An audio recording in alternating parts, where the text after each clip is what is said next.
Bienvenue à Coram Deo. Ta famille, ta maison, ton église. Tout comme Jésus nous l'a appris, nous voulons vivre une vie d'amour, de solidarité, de compassion. Notre but, faire que Christ soit au centre de chaque famille. Et si tout ça commençait dans ta famille? Bienvenue à Coram Deo.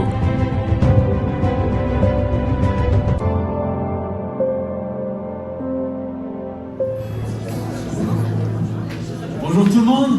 Bonjour. Bonjour tout le monde. Bonjour.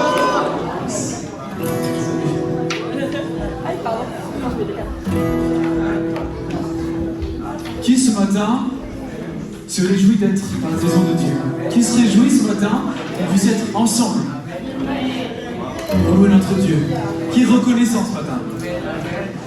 Il y a des pays où ils sont obligés de se cacher dans des grottes, de fuir la persécution, l'oppression, mais aujourd'hui, nous avons la liberté de venir et de nous rassembler ensemble. Quelle grâce! Quelle grâce! Alors ce matin, vous avez remarqué, on a de nouveau avec nous.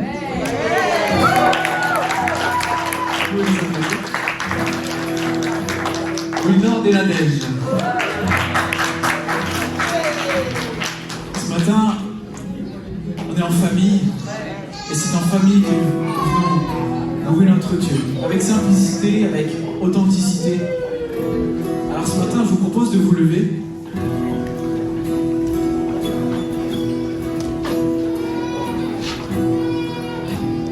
Et maintenant que vous êtes debout, de fixer vos regards vers Jésus-Christ ce matin, parce qu'il est au milieu de nous, parce qu'il est présent, et de laisser le passé derrière nous.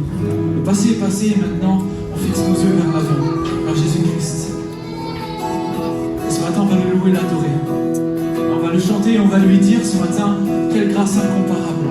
Parce que Jésus, tu as pris ma place à la croix, tu es mort pour moi, pour que je puisse avoir la vie aujourd'hui. Amen.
Tout son élan.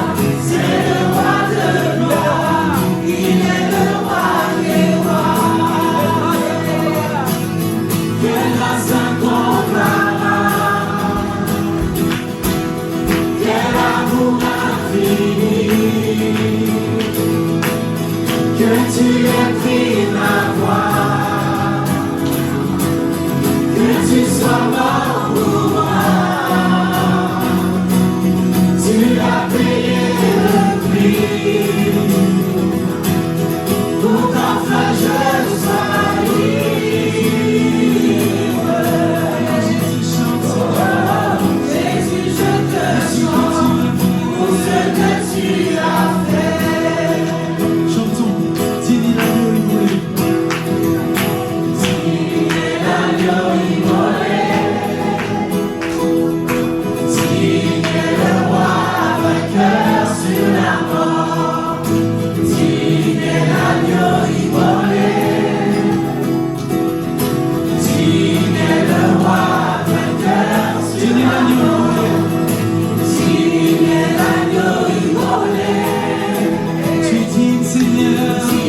ne pourrais pas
Que ce lieu soit balayé par le vent de ton esprit. Lève-toi de ton Seigneur et descends au milieu de nous. Pose sur nous tes langues de feu. Verse ton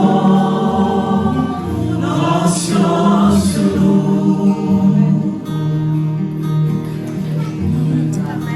Merci Saint-Esprit, merci pour ta présence, notre Dieu.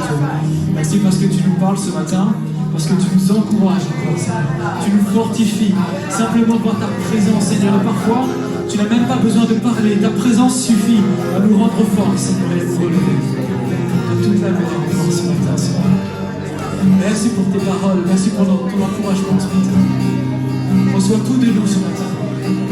Reçois tout de nous, Seigneur, ce matin. Toi la gloire et la louange, Jésus-Christ.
Amen.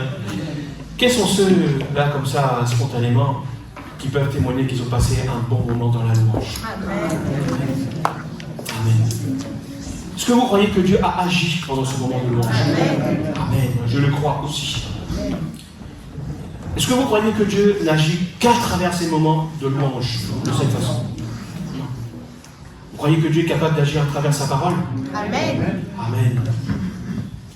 Donc vous seriez prêt à ce que Dieu agisse à travers sa parole et que je puisse prêcher pendant 3 heures, comme Paul l'a fait? Est-ce que vous seriez prêt à l'accepter? Amen. Ah ah. Bon, je sais bien que lorsque Paul a prêché, il y a un certain Élymas. Élymas, on va le voir aujourd'hui, un certain Eutychus. Vous avez entendu parler de lui? C'est un jeune qui s'est endormi pendant que Paul prêchait. Il a prêché pendant des heures. Très certainement, son esprit vagabondait, parce qu'il est dit qu'il était assis sur le bord de la fenêtre. Alors, je m'imagine, c'est pas ce qui est dit dans la parole de Dieu. J'imagine qu'au bord de la fenêtre, on pouvait voir tout ce qui se passait à l'extérieur. Et peut-être que son esprit était plus attiré vers autre chose que ce que Paul était en train de dire. Et donc, ce qui fait que lorsqu'on n'est pas concentré sur la parole de Dieu, eh bien, notre esprit part ailleurs. Alors, ce matin, que le Seigneur Jésus nous aide à ce que notre pensée soit captive à sa parole.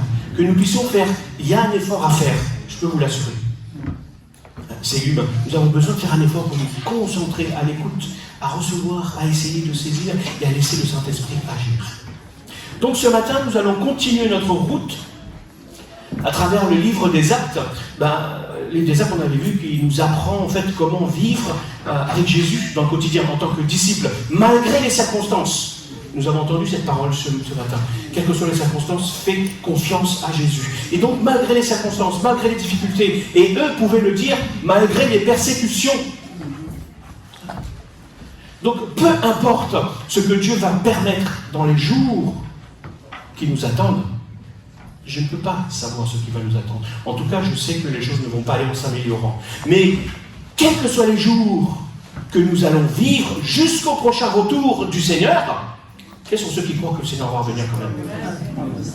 Eh bien, on l'a entendu ce matin et je le redis, le Seigneur promet d'être toujours avec nous et de nous guider par 2 choses. Par quoi? Par sa parole et son esprit. Les 2 fonctionnent ensemble. Donc, dans le livre des Actes, on voit que malgré les problèmes que les disciples et que les chrétiens pouvaient rencontrer, que le Saint-Esprit continuait d'agir chaque jour. Et malgré les persécutions, c'est quelque chose d'impressionnant. Chaque jour, il est dit que le Saint-Esprit ajoutait de nouvelles personnes à l'Église. Ça, c'est formidable. Donc, chaque jour aussi, donc les chrétiens, nous dit les Actes, ils regardaient dans la parole de Dieu pour voir ce que Dieu avait à leur dire. Et laisser le Saint-Esprit agir avec cette parole. Donc dans les premiers chapitres, rappelez-vous, les premiers chapitres du livre des Actes, Dieu promet, Jésus promet à ses disciples d'aller attendre quelques moments, quelques jours, avant de recevoir une puissance. Cette puissance, c'est le Saint-Esprit qui allait les revêtir de cette puissance pour qu'ils puissent être des témoins, mais des témoins efficaces de Jésus-Christ. D'abord à Jérusalem, ensuite en Judée, après en Galilée, et après aux extrémités de la terre. Eh bien, Dieu nous a fait cette promesse à nous aussi, n'est-ce pas? Allez, faites de toutes les nations des disciples. Donc cette promesse est là, et ce que Jésus va leur dire, eh bien, ça constitue le plan d'action. C'est le plan de développement missionnaire de Dieu à travers l'histoire de l'humanité. Et ça, il va le faire à travers ses disciples, mais à travers l'Église aussi. Donc, nous, aujourd'hui, cette mission, elle continue. Ça fait partie de ce que Dieu nous demande. Est-ce que vous concevez cela comme votre mission en tant que disciple de Jésus? Allez, faites de toutes les nations des disciples, d'une part, et puis, deuxièmement, d'aider ces disciples à grandir dans leur foi. On ne fait pas des disciples, puis on les parque dans un coin, et puis point à la ligne. Non, il faut les aider à grandir aussi. Et ça, c'est notre mission. On a souvent dit que l'Église, plutôt une église qui n'est pas en mission, c'est une église qui quoi? Qui démissionne. Facile à retenir, hein? Si nous, disciples, nous ne sommes pas en mission, qu'est-ce qu'on fait? On démissionne. D'ailleurs, vous connaissez Calvin, le grand réformateur, il a dit que lorsque Dieu commande quelque chose, l'inverse lui déplaît. Et lorsque Dieu interdit quelque chose, le contraire lui plaît. Par exemple, lorsque Dieu dit que mentir est un péché, ça signifie quoi? L'inverse. Ça signifie que Dieu prend plaisir à la vérité. Et lorsque Dieu dit tu aimeras ton prochain comme toi-même, ça veut dire quoi? L'inverse. C'est-à-dire que si tu détestes ton prochain, c'est un péché, ça lui déplaît. Donc le titre de mon message ce matin, vous l'avez très certainement deviné, alors j'espère que ça va fonctionner aujourd'hui. Donc je vais demander à mon fils de m'envoyer le premier slide. Alors essayez de deviner.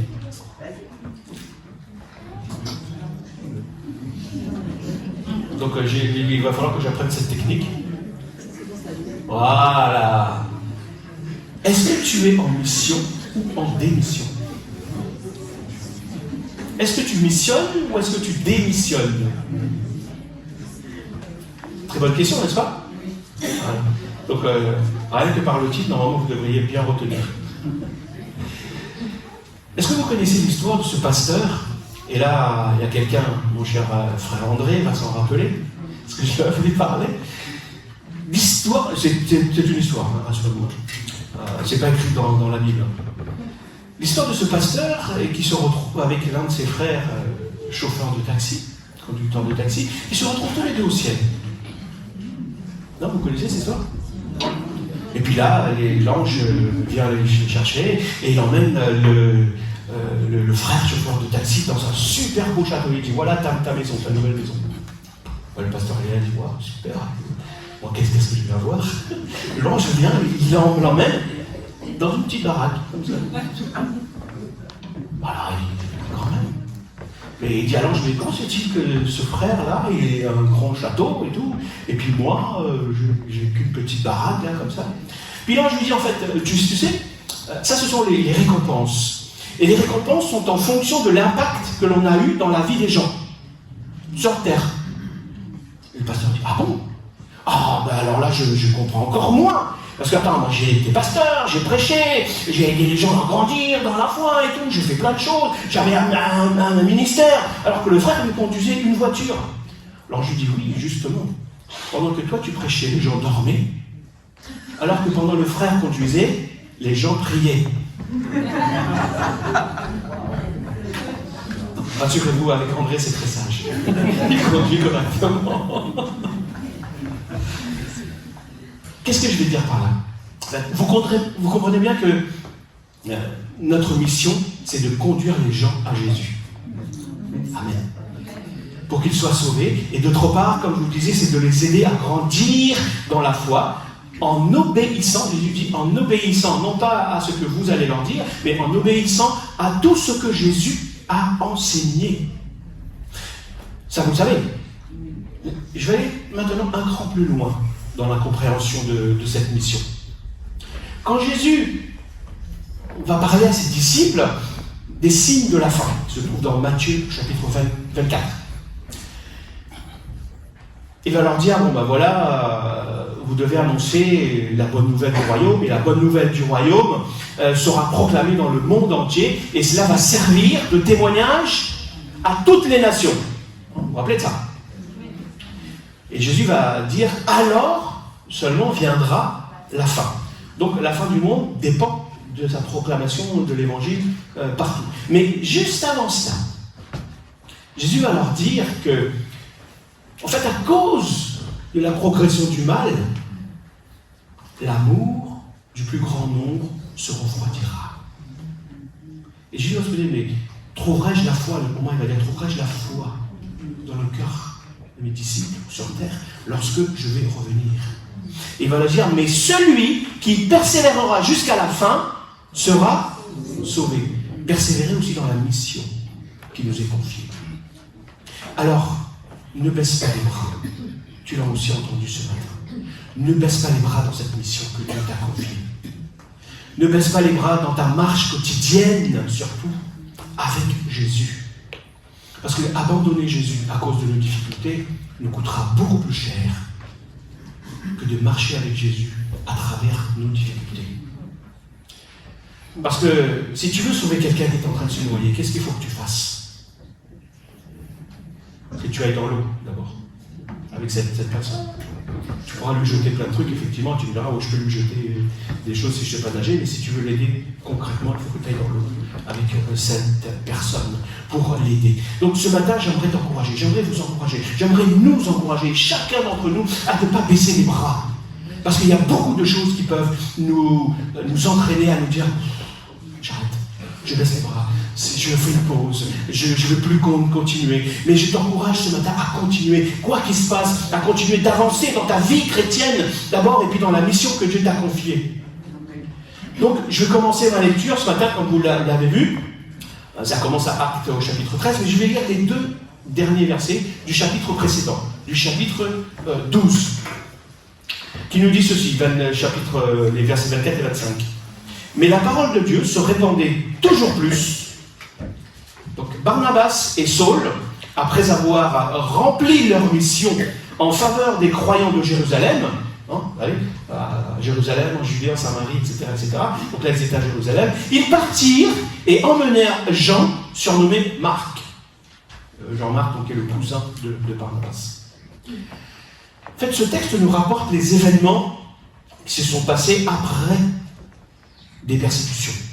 Après les conspirations, vous savez, d'Hérode, qui avait voulu persécuter les chrétiens et qui les avait fait massacrer. Donc, Dieu va exécuter son jugement à l'égard d'Hérode et il va le faire mourir d'une façon subite et soudaine. Il va être rongé par les vers. Mais malgré toute cette confusion qu'il pouvait y avoir à cette époque et au milieu du peuple, la parole de Dieu progressait. Rien n'arrête la parole de Dieu. Donc la première chose que j'aimerais relever dans ce texte, c'est que rien n'arrêtera le Saint-Esprit d'agir dans le monde et dans ta vie. Rien ne freinera l'action du Saint-Esprit dans ta vie. Donc il va continuer d'agir. Et dès le début du livre, le Saint-Esprit n'a pas arrêté d'agir. D'ailleurs, certains ont appelé le livre des actes du Saint-Esprit. Parce que c'est le Saint-Esprit qui agit à travers les moyens que nous sommes, les disciples, l'Église, pour répandre la bonne nouvelle. Donc, lorsque je prends le temps de considérer sérieusement, je ne veux pas dire simplement à la légère comme ça, ça c'est bon. Non, prendre le temps sérieusement de réfléchir à ce qui se passe dans ma vie, de temps en temps, je le fais. Je m'aperçois qu'à aucun moment, finalement, Dieu n'a cessé d'agir, même lorsque je pensais que Dieu était absent. Mais quelles que soient les circonstances, que ce soit des circonstances joyeuses, là je pouvais plus facilement dire oui, le Seigneur est présent puisque je m'éclate, ça se passe bien, mais même dans les moments les plus compliqués, je m'aperçois que le Saint-Esprit n'était pas absent, qu'il n'a jamais démissionné. Je continue la lecture. Voilà la première chose que je voulais vous dire. Non, ce n'est pas ça. C'est juste avant. Voilà. Donc on passe au chapitre 13. Donc il y avait alors à Antioche, Antioche est une grande ville où il y avait beaucoup de commerce, beaucoup de gens qui vivaient, il y avait quand même pas mal de connexions culturelles qu'il y avait dans cette ville.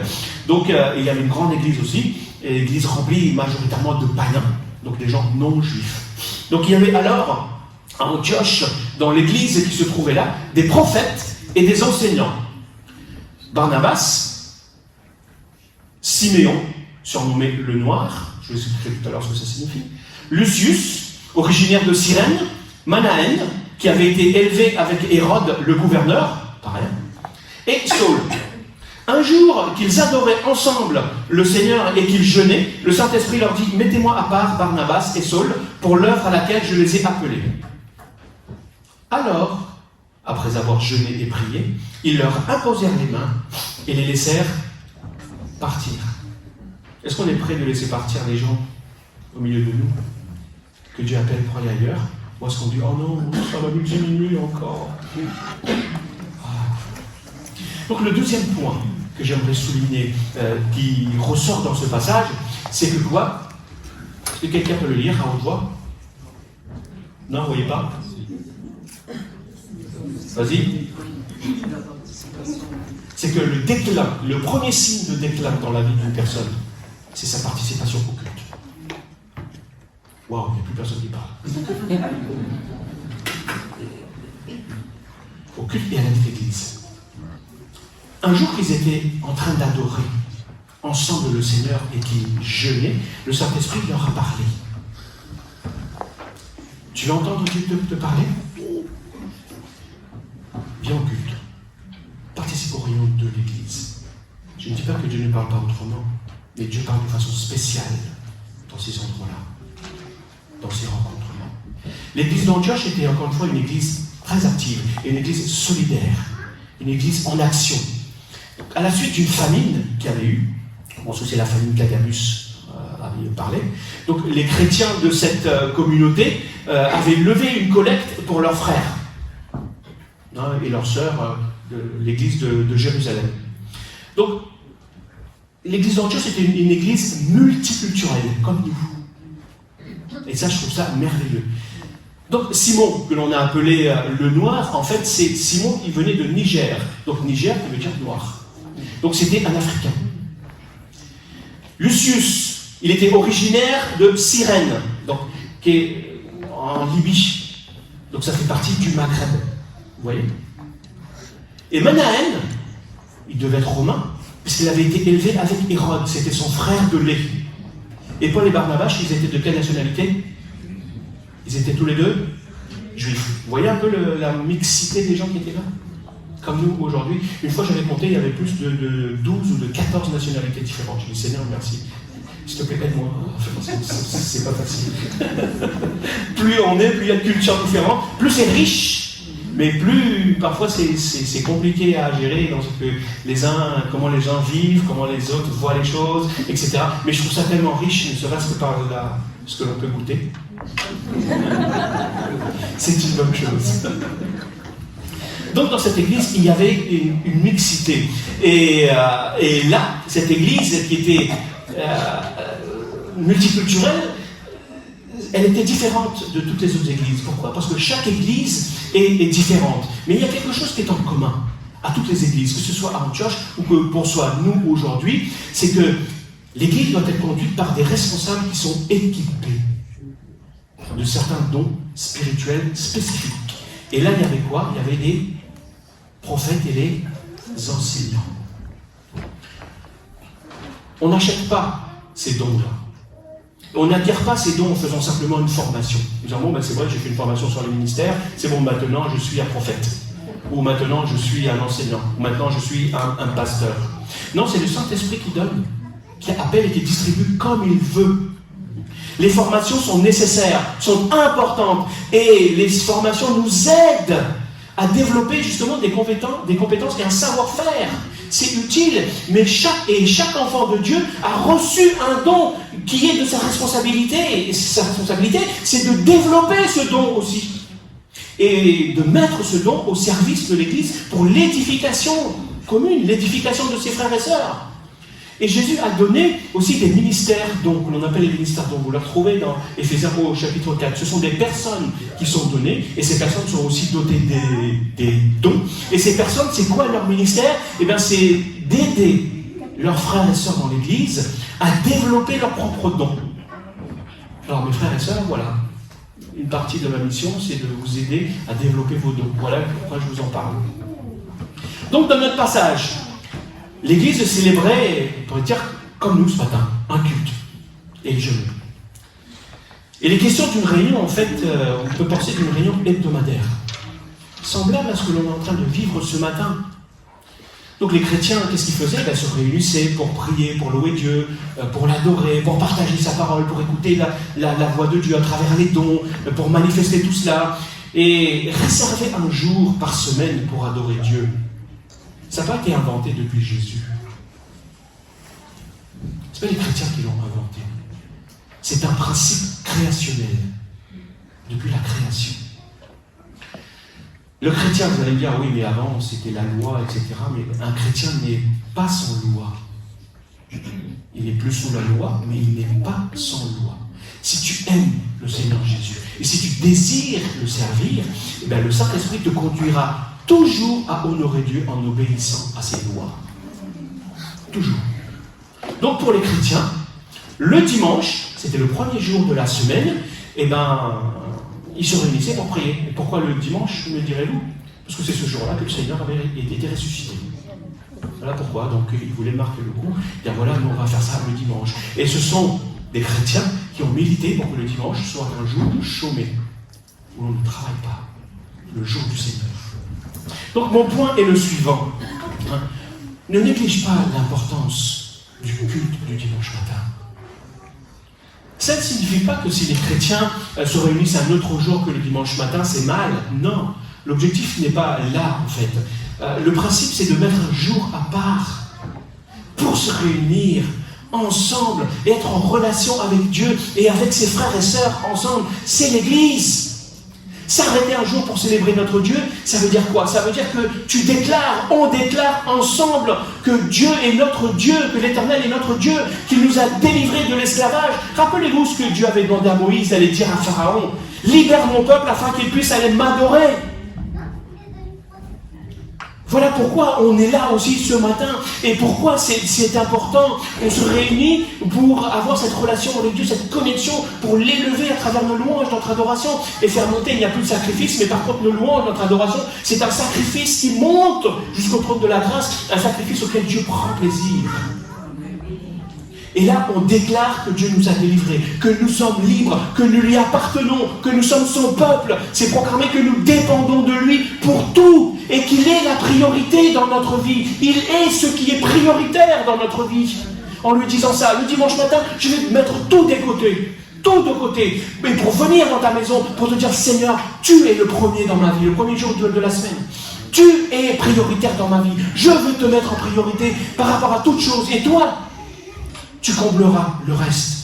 Cherchez d'abord le royaume de Dieu et sa justice. Et toutes choses vous seront données par-dessus. Matthieu 6,33.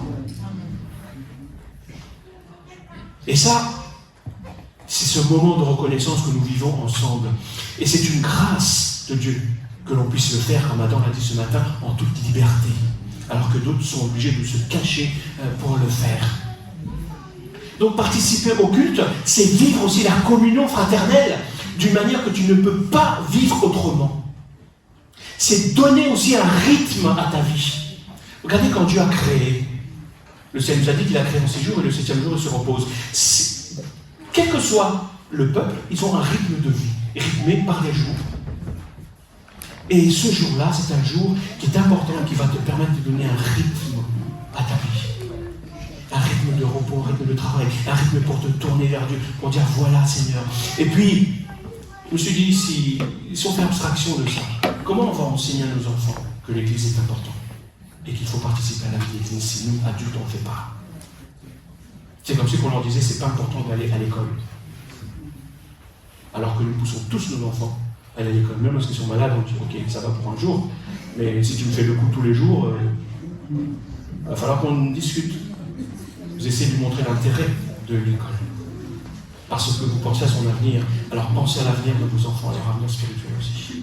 Et ça, c'est une bonne chose, je ferme la parenthèse. Donc lorsque les chrétiens s'assemblent pour célébrer un culte, le Saint-Esprit parle. Vous êtes d'accord? Eh bien, c'est ce qui s'est passé. C'est ce qui s'est passé ce matin aussi. Mais peu importe la façon dont le Saint-Esprit va parler, il va utiliser un don, il va utiliser un chant, il va utiliser une prophétie, il va utiliser le prédicateur avec ses imperfections. Donc, quelle que soit la façon que Dieu va utiliser, quel soit l'instrument qu'il va utiliser, Dieu parle. Et Dieu parle le dimanche matin, dans la mesure où tu es disposé à l'écouter et à recevoir sa parole. Bien sûr. Lorsqu'on néglige les cultes du dimanche matin, c'est un signe de déclin spirituel. Pourquoi? Parce que quelqu'un qui manque, je dirais, de considération pour le culte, il manque aussi de considération envers Dieu, qui lui-même a institué ces choses. Je ne parle pas des exceptions, lorsqu'on a des raisons légitimes. Ce n'est pas ce dont je veux parler, vous me comprenez bien. Mais tu ne peux pas dire que tu aimes Dieu si tu méprises ce que Dieu a demandé, ce que Dieu a institué. Vous êtes d'accord avec ça? Là, on continue la lecture. Verset 4. C'est donc envoyé par le Saint-Esprit que Barnabas et Saul descendirent à Séleucie, où ils s'embarquèrent pour l'île de Chypre. Donc là, l'évangile commence à aller aux extrémités de la terre, et là, c'est le premier voyage missionnaire. Donc, une fois arrivés à Salamine, ils annoncèrent la parole de Dieu dans les synagogues des Juifs. Jean-Marc était avec eux et les secondait. Ils traversèrent toute l'île et arrivèrent à Paphos. Ils trouvèrent là un magicien juif nommé Bar-Jésus. Bizarre comme nom. et qui se faisait passer pour un prophète. Il faisait partie de l'entourage du proconsul Sergius Paulus, un homme intelligent. Celui-ci invita Barnabas et Saul et leur exprima son désir d'entendre la parole de Dieu. Mais Élymas, le magicien, car c'est ainsi que l'on traduit son nom, s'opposait à eux. Il cherchait à détourner le proconsul de la foi. Alors Saul, qui s'appelait aussi Paul, rempli du Saint-Esprit, s'adressa à lui en le regardant droit dans les yeux. « Charlatan, plein de ruses et de méchanceté, fils du diable, ennemi de tout ce qui est bien, quand cesseras-tu de fausser les plans du Seigneur qui sont droits ?» Imaginez que je vous parle comme ça. Et j'ai dit, toi, viens là. Et je vous laisse ça. D'ailleurs, je ne sais pas si j'aurai le cran de le faire. En tout cas, Paul, il l'a fait parce qu'il y avait danger. Mais maintenant, attention, il va lui dire. La main du Seigneur va te frapper. Tu vas devenir aveugle. Et pendant un certain temps, tu ne verras plus la lumière du soleil. Au même instant, les yeux d'Élymas s'obscurcirent. Pas au bout de quelques instants, au même instant. Il se trouva plongé dans une nuit noire et se tournait de tous côtés en cherchant quelqu'un pour le guider par la main. Quand le proconsul vit ce qui venait de se passer, il crut. Car il avait été vivement impressionné par l'enseignement qui lui avait été donné au sujet du Seigneur. Donc, troisièmement, vous pouvez lire. Ne démissionne pas de ta tâche de témoin envers tes proches, envers ceux qui sont autour de toi. Là où ta main peut s'étendre, comme le dit l'Ecclésiaste, tout ce que ta main trouve à faire. Ma main ne peut pas aller jusqu'au mur là-bas, ma main s'arrête là. Donc si c'est à ma portée, en fait, tout ce qui est à ta portée, alors ne néglige pas ta mission par rapport à ça. Si le culte est l'endroit particulier où le Saint-Esprit parle et agit, eh ben, il te fortifie pendant ce moment-là. Pourquoi ? Pour que tu puisses agir en dehors des murs de l'Église, en dehors de nos rencontres. Parce que le culte, c'est une rampe missionnaire. Vous avez vu ce qui s'est passé ? On les envoyait à partir du culte. C'est une rampe missionnaire. Donc, lorsque tu sors d'un culte ou une réunion, je te pose cette question. Qu'est-ce qui te permet de dire que c'était une bonne réunion ? Je vous laisse.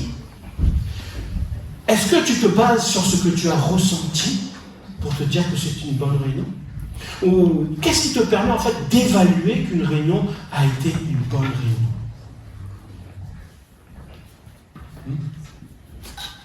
Chacun peut avoir sa réponse. Mais dans la parole de Dieu, le succès du culte, il n'est pas déterminé ni par le nombre de personnes qui est présent, ni par la popularité du prédicateur ou du groupe de louanges, ni par les émotions que l'on peut ressentir, mais par quoi ? Par une parole de Dieu qui va venir te toucher et te mettre en action. C'est ça qui va faire la différence dans ta vie. Tu peux participer à n'importe quel type de réunion, n'importe quel culte, te dire ah ouais c'était cool, etc. C'était sympa, ça va remuer les tripes. Je ne dis pas que les émotions ne rentrent pas en ligne de compte, bien sûr. Mais si tu n'as pas reçu une parole qui te met en action pour que tu sois de ce lieu, c'est que peut-être tu es passé à côté. Parce que tout à l'heure je l'ai dit, Dieu peut utiliser n'importe qui lorsque tu es disposé à recevoir. Tu vas recevoir. Les émotions varient. Parce que si tu ressens des choses ici, une fois que tu seras sorti, il y aura plus cette ambiance. Alors tu ne ressentiras peut-être pas les mêmes choses. Alors tes émotions varient en fonction des circonstances et ça ne dure pas. Heureusement, parce que si tu es triste, si cette émotion durait toute ta vie, tu serais toute ta vie triste. Donc le dimanche matin, tu reçois. Je ne dis pas peut-être, je dis tu reçois, c'est une affirmation. Tu reçois ce qu'il faut pour agir durant la semaine. Mais personne ne va agir à ta place. C'est à toi de recevoir cette parole. C'est à toi d'utiliser ce que tu as reçu et de travailler en collaboration avec le Saint-Esprit pour faire fructifier ce que tu as reçu. Lorsque Dieu t'envoie en mission, il t'envoie premièrement avec ceux qui sont autour de toi, à tes proches. Où est-ce qu'ils ont été ? Barnabas et Saul. D'abord, on a vu qu'ils étaient à Jérusalem. Mais même lorsqu'ils se déplacent, où est-ce qu'ils vont ? dans une synagogue. À chaque fois que tu reçois quelque chose dans une réunion, tu dois d'abord partager une partie de ce que tu as reçu, au moins avec ton entourage. Paul et Barnabas ont commencé à annoncer la parole de Dieu dans les synagogues. Et pourquoi les synagogues? Parce qu'ils étaient juifs et il y avait leurs frères là. Et pourquoi à Chypre? Après ils vont aller à Chypre. Si vous avez saisi la logique. Parce que il est originaire d'où, Barnabas? De Chypre. Donc ils ont voulu aller à Chypre. Et vous verrez plus tard, si vous suivez le parcours, ils vont aller en Asie mineure. En Asie mineure, qu'est-ce qu'on trouve? Tars. D'où il vient, Paul? Saul de Tars. Donc une des choses les plus simples pour toucher les gens autour de toi, en fait, c'est d'être différent, finalement. Et ce qui a touché les gens autour de Jésus, c'était quoi? C'est qu'il était différent d'eux. Il était différent dans ce qu'il vivait et dans ce qu'il disait. Parce que les gens n'ont pas besoin d'une version de l'évangile à la mode lorsqu'ils nous regardent. Et on ne doit pas mettre l'évangile à la mode. Les gens ont besoin de voir des chrétiens authentiques, des chrétiens imparfaits. C'est vrai, pas des extraterrestres, mais des chrétiens différents d'eux. Si tu as la vie de Jésus en toi, ben, il va te rendre différent. Et c'est ce que les gens ont besoin de voir. Ils ont besoin de voir cette différence. Sinon, si tu es comme eux, tu ne les intéresseras pas. Tu ne les attireras pas. Ce que tu diras sera un truc parmi tant d'autres. Mais je pose cette question, c'est quoi être différent finalement? Ben, être différent, c'est que les gens ont besoin de voir le caractère de Jésus à travers toi. Eh ouais. Et ça, c'est l'œuvre du Saint-Esprit, mais aussi ta part à toi.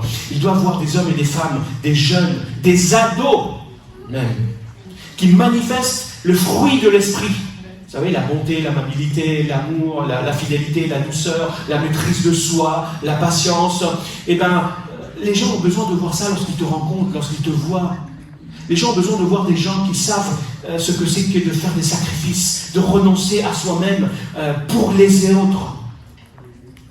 Des gens qui agissent avec bienveillance, avec humilité, et qui tiennent bon dans l'épreuve et les difficultés, et qui ont une espérance. Peut-être en disant ça, tu vois quelqu'un d'autre. Alors s'il te plaît, regarde à ta vie. Pas aux autres.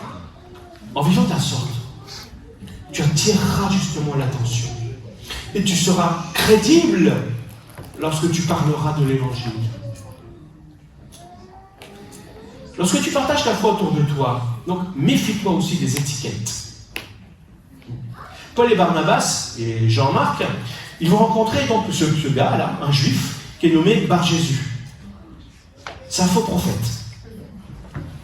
Un faux prophète qui enseignait une espèce de philosophie syncrétiste, c'est-à-dire avec un sacré mélange. Il prenait un peu du judaïsme, un peu du christianisme, un peu de ce que le monde pouvait offrir. Il faisait un sacré mélange dedans pour essayer de plaire au maximum de personnes. Et les gens, waouh, extraordinaire. C'est ça, c'est du syncrétisme. Mais attention, les étiquettes sont trompeuses. Ce n'est pas parce qu'il y a marqué Bordeaux 1859 sur une bouteille que c'est un bon Bordeaux qu'il y a derrière. Attention. Ce n'est pas parce qu'une personne va te dire je suis chrétien que cette personne est chrétienne, est une chrétienne authentique et qui marche selon Jésus. Bar Jésus, ça signifie quoi? Bar, ça veut dire fils. Un gars qui vient et dit moi je suis fils de Jésus. Déjà je vous pose la question. Fils de Jésus. Lorsque tu vois une étiquette, assure-toi bien du contenu, de ce qu'il y a derrière, d'abord. Parce que tu peux fréquenter une église, la personne peut fréquenter une église, la personne peut avoir une Bible en main tout le temps, se balader avec une Bible. Ce n'est pas ce qui fera de cette personne un chrétien ou un disciple de Jésus. Et Paul et Barnabas ne vont pas se laisser avoir, ils ne vont pas se laisser tromper par ce charlatan, c'est ce que Paul dit, par ce charlatan qui va se faire appeler fils de Jésus. D'ailleurs, Dieu va s'occuper de lui, ce pauvre gars. Par contre, le proconsul, il va être impressionné. Il va être impressionné par quoi? Par? On aurait pu dire, waouh, il était impressionné par ce miracle. Nous, on serait impressionnés par les miracles. À la limite, on serait peut-être plus impressionné si ces murs se mettaient à trembler. Peut-être plus, parfois, je me dis, c'est ma réflexion, plus que la parole que l'on entend. L'enseignement que l'on entend. On dit, ouais, c'était plat, c'était ceci, c'est là. Mais par quoi est-ce que ce proconsul, il est dit que c'était un homme intelligent? Par quoi il est impressionné? Par le message, premièrement. Puis, par la démonstration de la puissance de ce message, à travers ce que Paul a accompli. Donc, les gens vont croire à ton message dans la mesure où ta vie va refléter la puissance de ce message. Pas l'inverse. Continuons la lecture. Donc ça, c'était 3. Ne démissionne pas de ta tâche de témoin envers tes proches. Non, l'inverse, vous avez déjà lu. Voilà. Juste un verset, verset 13. Paul et ses compagnons reprirent la mer à Paphos et ils arrivèrent à Pergé en Pamphylie. Là, Jean-Marc les abandonna et retourna à Jérusalem. Après avoir suivi Paul et Barnabas, Jean-Marc va les abandonner. C'est ce qu'il dit. Ce que je veux relever ici, c'est que je veux parler de l'apitoiement.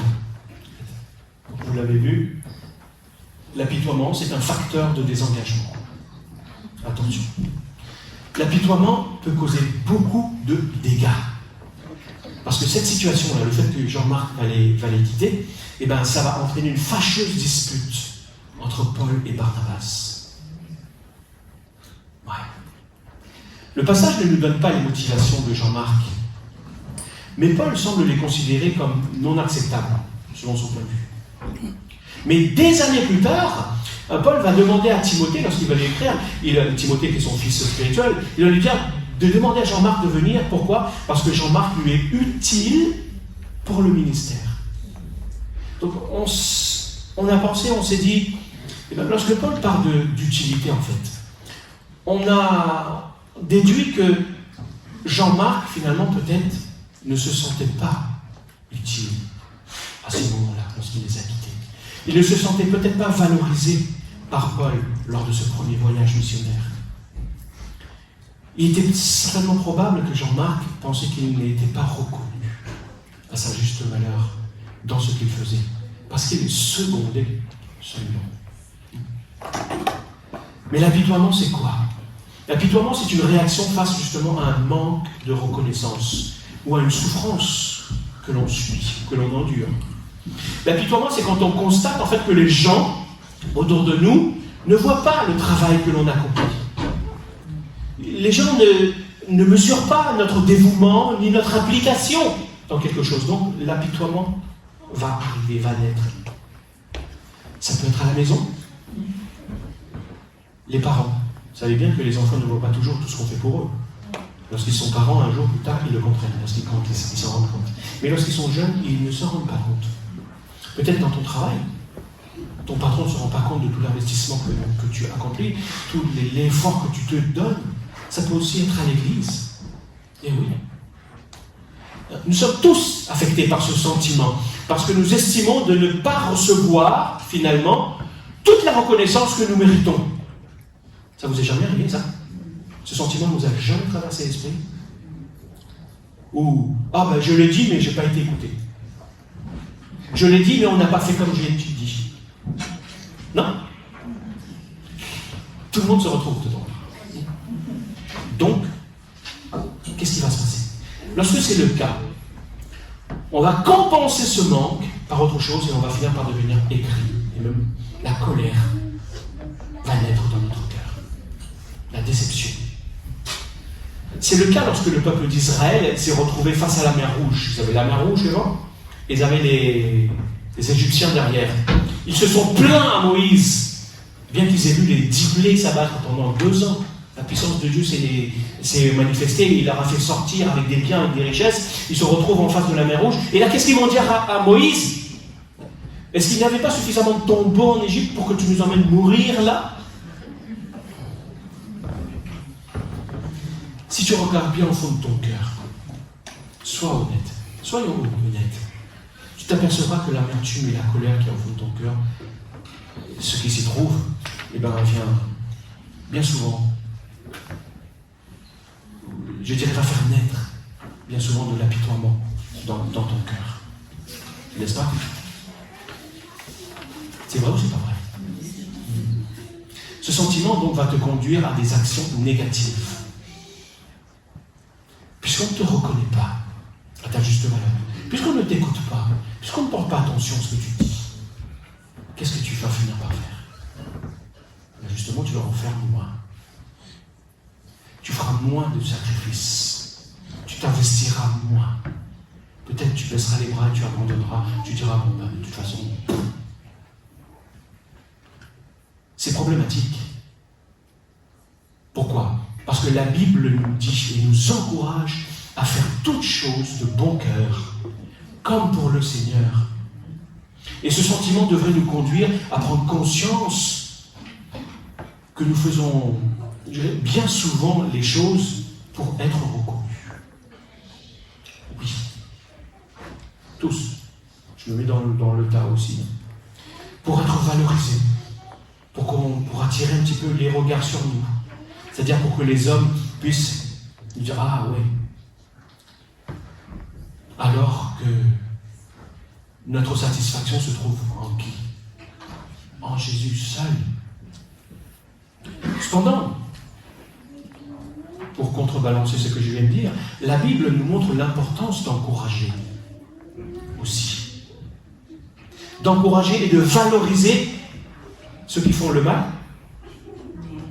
ceux qui font le bien. C'est même la moindre petite chose, il faut l'encourager, l'aider à grandir. Mais n'encourageons pas le mal. Donc les chrétiens devraient être de ceux qui encouragent le plus, ceux qui valorisent et qui bénissent le plus les autres. En réalité, personne dans ce monde ne recevra pleinement et totalement la reconnaissance qui lui revient. Sinon, Jésus, il l'aurait eu aussi. Pleinement et totalement et par tout le monde. Mais notre consolation, c'est que tous les sacrifices que tu peux faire, et qui paraissent inaperçus, tout l'investissement dans lequel tu t'es engagé et qui peut paraître inaperçu, toutes les souffrances que tu peux endurer sans que personne ne les voie, eh bien dis-toi que Dieu les voit et il en tient compte. Et t'encourage à ne pas baisser le bras et à ne pas t'apitoyer. Continuons la lecture. Quant à eux, c'est-à-dire donc à Paul et Barnabas, ils quittèrent Pergé et continuèrent leur route jusqu'à Antioche, en Pisidie. C'est une autre ville qui s'appelait Antioche. Là, ils se rendirent à la synagogue, toujours, le jour du sabbat, et s'assirent. Après qu'on eut fait la lecture dans la loi et les prophètes, c'est leur Ancien Testament, c'est leur Bible, donc c'est notre Ancien Testament, les chefs de la synagogue leur firent dire, « Frères, si vous avez quelques mots à adresser à la communauté, vous avez la parole. » Alors Paul se leva. D'un geste de la main, il demanda le silence et dit « Israélites, et vous tous qui craignez Dieu, écoutez-moi. » Et là, je vous passe la prédication de Paul, parce qu'il va faire une longue prédication. Je vais à l'essentiel. Donc au verset 23. Donc, or, voici que Dieu vient d'accorder à Israël un sauveur parmi les descendants de David, comme il l'avait promis, et ce sauveur, c'est Jésus. Et là encore, je passe à la partie pratique de ce que Paul va dire, à l'application. Il va leur dire donc, sachez-le au verset 38, sachez-le donc, mes frères, c'est grâce à lui, à Jésus, que le pardon des péchés vous est annoncé. C'est par lui que tout homme qui croit est acquitté, et toutes les fautes dont vous ne pouvez pas être acquittés par la loi de Moïse. Donc, et de toutes les fautes dont vous ne pouviez pas être acquittés par la loi de Moïse. Dans ce passage, qu'est-ce qui se passe ? Dieu va te donner une promesse afin que tu ne baisses pas les bras, afin que tu n'abandonnes pas. Parce que lorsque Dieu voit des situations, soit d'apitoiement, soit de découragement, et bien Dieu rappelle des promesses. Donc dans ce passage, Dieu a une promesse pour toi, pour nous encourager à ne pas abandonner. Parce qu'il y a beaucoup de chrétiens qui pensent et qui croient que leur identité est basée sur leur communion avec Dieu. Vous comprenez ce que je dis là ou pas ? Et je m'explique. Bon, ces chrétiens-là pensent que lorsque leur vie de prière, leur louange, même leur lecture de la parole de Dieu est intense, ils sont davantage en communion avec Dieu. Ou ils sont davantage acceptés par Dieu. C'est pourquoi, lorsqu'ils traversent des moments un peu plus difficiles, ils baissent les bras. Ils se sentent accablés, ils se sentent même coupables à certains moments. C'est vrai que notre communion avec Dieu fluctue. Non? Vous, c'est toujours comme ça? Ah ben moi, non. Je suis désolé. Moi, ma communion avec Dieu, elle n'est pas toujours comme ça, en ligne droite et qui monte. Elle est comme ça. Mais ça monte, mais ça fait ça. Il y a des hauts et il y a des bas. En fonction des vicissitudes de la vie. Notre foi, ma foi, varie selon les étapes que je traverse, selon les étapes de ma marche, selon les saisons de ma marche avec le Seigneur.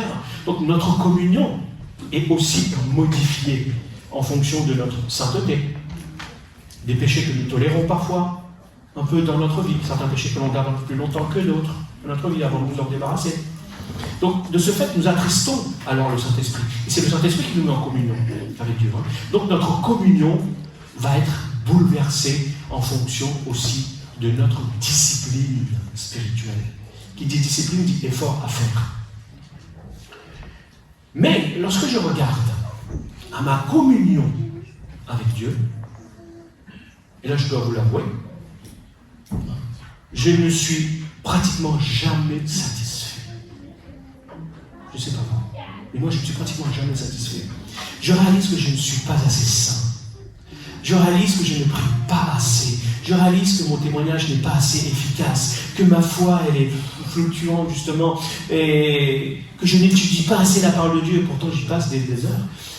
Mais ce n'est jamais assez, que je ne sers pas assez le Seigneur. Mais Dieu m'a fait comprendre que si je base mon identité, pas ma communion, mon identité sur ce que je fais ou sur ce que je suis capable de faire, je ne serai jamais satisfait et je n'en ferai jamais assez. La bonne nouvelle, et c'est ce que Paul va dire, c'est que ma communion est importante. Et je dois veiller à entretenir ma communion, parce que j'ai ma part, le Saint-Esprit a sa part, j'ai ma part, c'est une discipline, donc j'ai des efforts à faire, j'ai une régularité à mettre en pratique. Mais cette communion ne me dit pas tout sur ma position en Christ, sur mon identité. Il y a une différence entre ma communion avec Dieu et ma position, c'est-à-dire mon union avec Christ. La promesse, c'est qu'en Jésus-Christ, je suis justifié. Et ça ne dépend pas de moi. J'ai placé ma foi en Jésus, maintenant je suis uni à lui, indépendamment de ma communion avec Dieu. Je reste uni à Jésus-Christ par le Saint-Esprit qui habite en moi. Comme un enfant, il reste l'enfant de ses parents, quoi qu'il fasse, même les pires bêtises qu'il va faire, il reste toujours l'enfant de ses parents. Ça ne change pas. Et c'est justement dans cette union-là, lorsque je prends conscience, que je peux trouver la force de me relever lorsque ma communion fluctue. Et que je peux relever la tête et continuer à avancer et persévérer. C'est plutôt encourageant de savoir que je suis uni avec Jésus et que ça ne dépend pas de moi ni de ce que je peux faire. Parce que sinon, c'est foiré. Donc ta position devant Dieu ne dépend pas des fluctuations de ta vie, mais de ce que Jésus a fait pour toi. Et c'est ça qui est important. C'est ce que Paul va dire à ces gens-là. Sachez-le donc, c'est grâce à Jésus que le pardon des péchés vous est annoncé. C'est par lui que tout homme qui croit est acquitté de toutes les fautes dont vous ne pouviez pas être acquitté par vos actions. Vous n'en ferez jamais assez. Ça ne veut pas dire que vous devez arrêter de faire. Non, de continuer de faire. Mais votre union avec Jésus-Christ ne dépend pas de ce que vous faites. Donc ton union avec Jésus-Christ, c'est le fruit de ta justification. C'est-à-dire le fait que Dieu t'ait déclaré juste et que tu es devenu un enfant de Dieu. Ça, c'est l'œuvre de Dieu. Et rien ne te séparera de Jésus-Christ. Rien ne te séparera de son amour. Relisez Romains chapitre 8. Mais dans ta communion avec Dieu, et ta communion avec Dieu, ça dépend de ta sanctification. Et dans ta sanctification, moi je t'ai dit, il y a la part du Saint-Esprit, mais il y a aussi ta part à toi. C'est une collaboration entre le Saint-Esprit. Si tu ne collabores pas avec le Saint-Esprit, eh ben, tu n'assumes pas ta responsabilité, eh ben, tu vas passer beaucoup de temps au plus bas. Au fur et à mesure que l'on grandit en maturité, je veux dire, l'amplitude entre les moments bas et les moments hauts vont diminuer. Il y aura toujours des moments bas et des moments hauts. Mais plus on avance en maturité avec Dieu, plus ces moments bas et les moments hauts, il y aura moins de temps entre les deux. On dit que quelqu'un qui est mature, on peut le voir en mesurant le temps qui va se passer entre le moment où il a fait quelque chose et le moment où il va se repentir. Il va le reconnaître. Donc plus ce moment est court, plus vous pouvez vous dire que la personne a grandi. Donc accomplis ce qui est de ta responsabilité et laisse le Saint-Esprit, il fera le reste. Je termine. Versets 42 et 43. À la sortie, donc lorsqu'ils sont sortis de la synagogue, on leur demanda de reparler du même sujet le sabbat suivant. Et quand l'assemblée se fut dispersée, beaucoup de juifs et de non-juifs convertis au judaïsme et qui adoraient Dieu suivirent Paul et Barnabas. Ceux-ci, donc Paul et Barnabas, s'entretenaient avec eux et les encourageaient à rester attachés à la grâce de Dieu. Donc premièrement, le Saint-Esprit continue d'agir. Ensuite, le premier signe de déclin, c'est la participation au culte. Donc ne délaisse pas, ne délaisse pas ta tâche de témoin envers tes proches. Et surtout, ne t'apitoie pas si tu vois que certaines choses ne fonctionnent pas. Ne t'apitoie pas sur ta propre personne, parce que Dieu a une promesse pour t'encourager et pour t'aider à continuer, à relever la tête et à continuer. Et finalement, eh ben, voilà. Il est parti. Il n'y a plus rien, il y avait ma dernière slide. Voilà. Dieu manifestera. Ah, voilà. Dieu manifestera toujours sa grâce envers toi. Toujours. Quoi qu'il se passe. Le Saint-Esprit donc continue d'agir. Et Paul va encourager tous ceux qui adorent Dieu à rester attachés à la grâce de Dieu. Je vais demander à ceux qui ont été désignés pour la scène à commencer à se préparer. Donc, si tu as baissé les bras, mon frère, ma soeur, je crois que c'est André et Sylvie. Donc, si tu as baissé les bras, si tu as envie d'abandonner, s'il y a quelque chose qui ne va pas, qui te décourage, accroche-toi à la grâce de Dieu. Ouais. Si tu sens que tu es au plus bas, ça peut arriver. Rappelle-toi de cette parole, je ne sais pas si tu connais Phil Yancey. C'est un écrivain biblique, peut-être certains en connaissent, il a écrit pas mal de bouquins. Il disait ceci, que la grâce, c'est comme l'eau qui coule. Et l'eau, lorsque vous le faites couler, il ira toujours vers l'endroit le plus bas. Alors la grâce de Dieu, c'est ça. Et Augustin, que vous connaissez aussi, un des pères de l'Église, il a dit que la grâce ne nous est pas donnée parce que nous avons fait de bonnes œuvres, mais pour que nous puissions accomplir de bonnes œuvres. Alors, n'abandonne pas. Attache-toi à la grâce de Dieu. Dieu manifeste cette grâce constamment dans ta vie. Demande-lui d'ouvrir tes yeux pour que tu puisses constater cette grâce dans ta vie. Qui que tu sois, même si tu as des efforts à faire, Dieu va t'aider. Le Saint-Esprit va t'aider. Dieu va te faire grâce pour que tu y arrives. Alors, ne démissionne pas. Reste en mission. Parce que Dieu est avec toi et t'a confié. Et si Dieu t'a confié cette mission, il va t'équiper pour aller au bout afin que tu ne démissionnes pas. Que le nom de Dieu soit béni. Je vous invite à prier quelques instants. Si quelques-uns veulent élever la voix pour bénir le Seigneur, pour ses encouragements, pour sa grâce, alors faites-le. Merci pour ça. Pour les offrandes, bien sûr. Pour les offrandes. On va prendre ce dernier chant et on va chanter encore Quelle grâce incomparable. Parce que c'est une grâce et on ne veut pas se lasser de cette grâce. Amen. Ok, oui. Amen. On va chanter encore Quelle grâce incomparable. Vous êtes vachement dissipés quand même. Hein. Est-ce qu'on peut applaudir Nadia Giroux? Olivier qui est avec nous ce matin.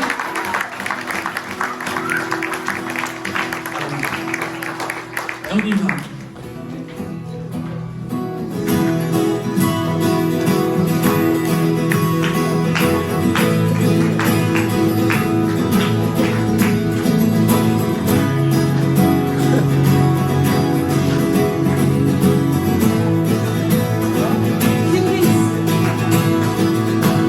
Qui brise le pouvoir du mal de la mort, qui aime un amour si puissant, si fort. C'est le roi de rois, il est le roi des rois. Qui secoue la terre par un seul tonnerre, qui nous émerveille par tant de mystère. C'est le roi de rois, il est le roi des rois. Quelle grâce on chante, quelle grâce incomparable,